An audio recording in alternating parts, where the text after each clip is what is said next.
जय शिवराय. काल आपण पाहिलं असेल, असं कुठंतरी म्हणलं जातंय की मराठा आंदोलकांकडून मुंबईला त्रास होतोय असं म्हणलं जातंय. त्याच्या प्रकारची जनहित याचिका सुद्धा आय थिंक दाखल झालेली आहे. तर त्याबद्दल तुम्हाला एक मराठा आंदोलक म्हणून काय वाटतं? त्रास कोणाला होते? त्रास फक्त राजकारणी लोकांना होते, मराठा विरोधी लोकांना होते. खरा जो मुंबईकर आहे का त्याला अजिबात त्रास होत नाही. त्रास होत असेल तर मुंबईकरांनी आम्हाला घरची चटणी भाकर काही जे असेल त्यांचे डबे सहित आम्हाला देतात. मग यांना त्रास हे कधी म्हणले का खरे मुंबईकर? त्रास होतोय कुणाला? मराठा विरोधी लोकांना त्रास होतोय, जे की दलाल लोकांना, ज्यांना मराठ्याच्या विरोधात बोलण्यासाठी सुपारी भेटली अशा लोकांना त्रास होतोय. खरा जी मराठी माणूस आहे मुंबईतला त्याला अजिबात त्रास होत नाही. त्याचबरोबर असं म्हणावं तर बाहेरून जे गावखेड्यातून आलेले जे डबे आहेत किंवा इकडच्या ठाणेकरांनी आणि मुंबईकरांनी दिलेले डबे आहेत, ते तुम्ही इतर बांधवांना सुद्धा खाऊ घातले, त्याबद्दल काय म्हणणार? होय, ठाणेकरांनी काय केले, रोजी कामाला जाणारे जे ठाणेकर आहेत त्यांनी स्वतःचे त्यांचे डबे आम्हाला, आमची काय एक दिवस आमची थोडी गैरसोय झाली तर त्यांनी आम्हाला त्यांचे डबे दिले खायला. आणि आम्हाला जर बस झाले डबे जास्त आले तर आम्ही इतर बांधवांना पण वाटप केले डबे. असं नाही, आम्ही सफाई कामगारांना पण डबे वाटप करतोय.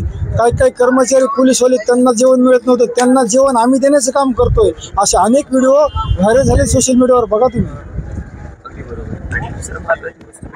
एखादी गोष्ट अनावधानाने घडते आणि मला एक म्हणायचंय, त्याच अनुषंगाने तुम्हाला प्रश्न विचारतोय की आता इथे प्रत्येक जण भगवा रुमाल घालून आलाय म्हणजे, आणि तो दादांचं नाव घेतोय म्हणजे तो मराठा आंदोलक आहेच असं काही नाहीये. मग याच्यामध्ये काय वाटतं तुम्हाला की दुसरे कोणी घुसू शकतात का? याबद्दल काय म्हणणं? 100% हा प्रश्न बरोबर विचारला तुम्ही. असा काही लोकांचा डाव पण असू शकतो मराठ्यांना बदनाम करण्यासाठी. काल परवा एक सोशल मीडियावर व्हिडिओ व्हायरल झालाय की ते मराठा आंदोलक नसून काही कर्मचारी आणि ते मराठा आंदोलकामध्ये घुसून गैरवर्तन करतायत. ते मराठा आंदोलक नाही. खरा मराठा आंदोलक असे काहीच करत नाही, गैरवर्तन करत नाही किंवा काहीच करत नाही. तुम्ही बघितलं असेल, आम्ही जिथे जेवणे केले आणि जिथले घाण झालेली ते घाण साफ करण्याचं पण काम मराठा आंदोलक करतोय. तर गैरवर्तन माझा मराठा बांधव, मराठा समाज कधीच करू शकत नाही. आणि काल एक आपण टीव्हीवरती बाईट एका आपल्या बहिणीची घेत होतो, तर त्या बहिणीचं असं म्हणणं होतं की CST वरती माझ्यावरती छेडछाड करण्याचा प्रयत्न झाला होता. तर तुमचं काय म्हणणं आहे? तुम्हाला काय म्हणायचं त्याबद्दल? त्या ताईंना मला सांगायचं, मराठ्यांचा इतिहास छेडछाड करण्याचा नाही. ताई, तुम्ही थोडा मराठ्यांचा इतिहास बघा, तुम्हाला माहिती नसेल कदाचित. मराठ्यांचा इतिहास, महिलांचं संरक्षण केलेलं आहे आम्ही.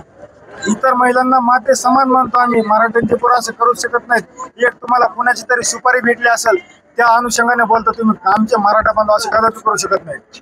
अगदी बरोबर. आणि त्या ताईला ही पण विनंती आहे ना, छत्रपती शिवाजी महाराज टर्मिनस जे रेल्वे स्थानक आहे त्या रेल्वे स्थानकावरती CCTV आहे. मे बी चेक करू शकतात की तो एक्झॅक्टली माणूस कोण आहे. आणि जो कोणी असेल तर तो आपला 100% नसणार आहे. यदा कदाचित असेल तर तुम्ही लिगल आहे म्हणजे ऍक्शन घ्यायला आपण FIR दाखल करू त्याच्याबद्दल. ही आपल्या मराठ्यांची भूमिका. आतापर्यंत कोणाला पण त्रास दिलेला नाही. आणि आपण पाहिलं असेल कित्येक माता भगिनी इथून जात आहेत रस्त्यावरनं. कोणाला काही त्रास आहे? बिलकुल त्रास नाही. हवा असेल तर विचारू शकतात. खास करून तुम्ही पाहिलं असेल आपल्या मुस्लिम माता भगिनी सुद्धा इथून जात आहेत, परंतु त्यांना सुद्धा काही त्रास होतो. तुम्हाला काय म्हणायचं त्याबद्दल? नाही, त्यांनी रितसर CCTV